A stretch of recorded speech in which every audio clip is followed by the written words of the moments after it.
This video will cover the replacement of old rubber brake hoses with new stainless steel brake hoses on a 1982 Volvo 240 without ABS brakes. This can be completed in an afternoon. Start by raising your car and placing it on 4 jack stands. Remove your front wheels and inspect the brake hard lines. Many of the brake lines will be covered in rust, oil, and other grime. The front wheels have a pair of hoses on each side, connecting the hard brake lines on the chassis coming from the distributor to the hard lines coming from the caliper on the strut assembly. One side of the hose rests inside of a bracket on the chassis, and the other end is seated inside the bracket on the strut assembly. The rear lines will be situated on the rear axle's driver's side. They come from the reducer valves on the chassis to a bracket connecting the hard lines on the axle.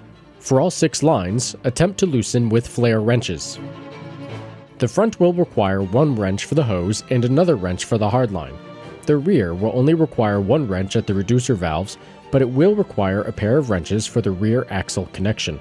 Only apply gentle pressure at this time, because you do not want to run the risk of rounding the hardline nuts. Make sure that the connections on both sides of the hose can be loosened before completely removing either side. That way, if one side does become rounded, you can still reattach the hardline and have a drivable car with functioning brakes. If the hardline does become rounded, a pair of vice grips may come in handy for removal.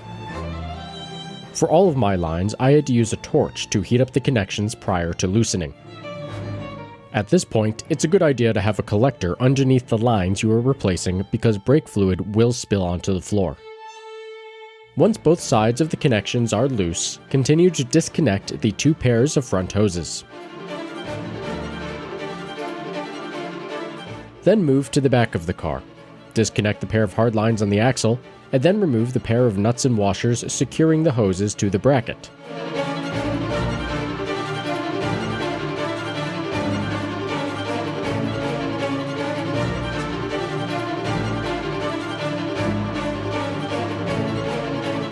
Once removed, inspect and compare your old and new lines to ensure compatibility. The front hoses can be identified by their dual female ends, while the rear hoses will feature dual male ends, of which one will be longer than the other.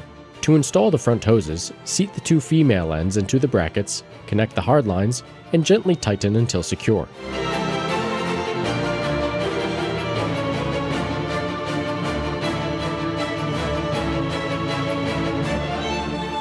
To install the rear hoses, take the shorter male end and secure it to each reducer valve.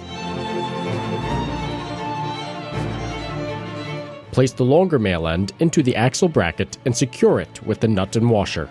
Then reconnect your hard lines.